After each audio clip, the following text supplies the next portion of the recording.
दोस्तों, दुनिया की तमाम वॉर राइफल्स में AK-47 का नाम शीर्ष पर लिया जाता है। एवटोमैट कैलाशनिकोवा 47 यानी कि AK-47 जिसे साल 1938 में मिखाइल टिमोफेविच कैलाशनिकोवा के द्वारा सोवियत आर्मी में शामिल किया गया था, ये आज दुनिया की सबसे खतरनाक राइफल्स में से एक है। AK-47 को देखा तो हम सब ने है, लेकिन क्या कभी सोचा है कि आखिरकार ये काम कैसे करती है?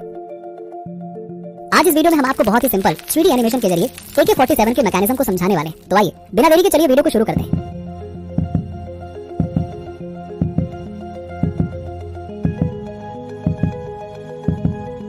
दोस्तों, AK-47 के डिजाइन 3D मॉडल को अगर हम गौर से देखें तो इसमें मौजूद होती है एक स्टैंडर्ड मैगजीन जिसमें कार्ट्रिज यानी कि कारतूस स्टोर किया जाता है।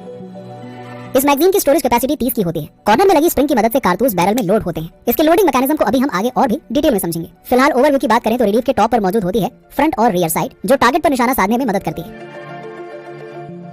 अब फायरिंग करने के लिए सबसे पहले एक लोडेड मैगजीन को लगाकर चार्जिंग हैंडल को पुल किया जाता है, जिसके बाद ट्रिगर प्रेस करते ही राइफल फायर कर देती है। AK-47 और AKM की राइफल्स 400 मीटर के दायरे तक निशाना लगा सकती है। स्टैंडर्ड टर्म्स में इसे राइफल्स की मैक्स इफेक्टिव रेंज कहा जाता है। अब जरा जानते हैं कार्ट्रिज मैगजीन से बैरल में लोड कैसे होती है। असल में ट्रिगर दबाने के बाद जब बोल्ट कैरियर रिकॉइल स्प्रिंग की वजह से वापस आ रहा होता है तो उसके अंदर मौजूद बोल्ट मैगजीन से एक कारतूस को आगे की ओर धकेल देती है। कारतूस के पीछे का हिस्सा वहां लगे एक्सट्रैक्टर में अटक जाता है और कारतूस लोड होने के साथ ही बोल्ट स्पिन कर जाता है। बोल्ट को स्पिन कराने का काम उसके नीचे लगे कैम गाइड का होता है। स्पिन होने का मकसद कारतूस को लॉक करना होता है। अब बोल्ट के साथ लगे लॉकिंग लंग्स की मदद से कारतूस लॉक्ड हो जाता है और फायरिंग तक फिक्स पोजीशन में बना रहता है। इसके बाद राइफल फायर करने के लिए बिल्कुल रेडी हो जाती है और अब बारी आती है ट्रिगर दबाने की। ट्रिगर दबाने पर हैमर फायरिंग पिन पर फोर्सफुली हिट करता है। इस तरह से ये फायरिंग पिन जाकर कारतूस के प्राइमर में होल्ड कर देती है और फ्रिक्शन ज्यादा होने के कारण उसके अंदर के गन पाउडर में आग लग जाती है। इस आग से बुलेट के पिछले हिस्से में हाई प्रेशर गैस भर जाती है और यही गैस बुलेट को आगे की ओर बहुत ज्यादा फोर्स के साथ धकेल देती है। इस तरह बुलेट बहुत ही हाई वेलोसिटी के साथ बैरल से बाहर निकलती है। इसी वक्त बैरल में मौजूद गैस पिस्टन को पीछे की ओर धकेल देती है। इस पूरे प्रोसेस को स्टैंडर्ड टर्म्स में गैस ऑपरेटेड रीलोडिंग कहते हैं। इसी गैस पिस्टन से जुड़े रहने के कारण ही बोल्ट कैरियर पीछे की ओर जाता है और इसके साथ बुलेट केस यानी कि खोखा भी एक्सट्रैक्टर की मदद से पीछे आता है और इजेक्टर की मदद से बाहर निकल जाता है। बुलेट केस को निकालते हुए बोल्ट कैरियर हैमर को भी पीछे पुश करते हुए वापस अपनी प्रीवियस पोजीशन में आ जाता है और इस तरह सेट किए हुए मोड के हिसाब से AK-47 राइफल्स काम करती है। दरअसल अगर आप गौर से देखें तो ट्रिगर के ऊपर एक सेफ्टी लीवर भी लगा हुआ होता है, जिसकी मदद से राइफल को 3 डिफरेंट मोड्स पर सेट किया जाता है: safe mode, semi automatic mode और फुली ऑटोमेटिक मोड।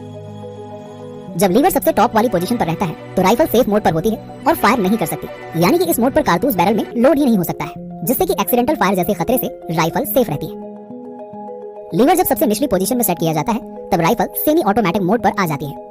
इस मोड में रहने पर सिंगल फायरिंग ही पॉसिबल हो पाती है, यानी कि एक बार फायर करने के बाद ट्रिगर को रिलीज करके ही दूसरी बार फायर पॉसिबल हो पाता है। इसे और भी अच्छे से समझने के लिए आइए जरा AK-47 के ट्रिगर मैकेनिज्म को डिटेल में समझते हैं।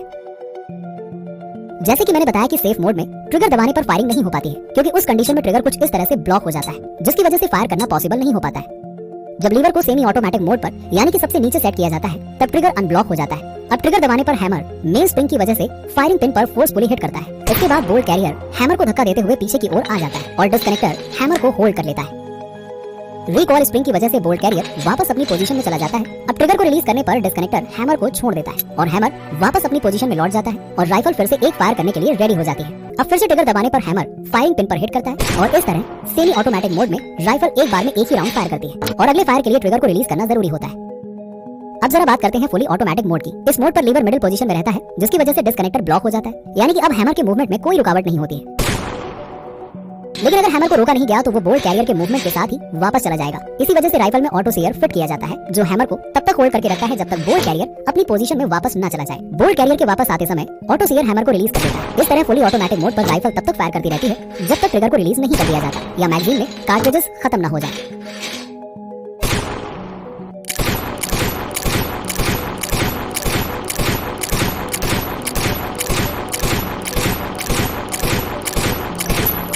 तो दोस्तों, ये था AK-47 के काम करने का पूरा मैकेनिज्म और इसके फायरिंग करने के पीछे की साइंस।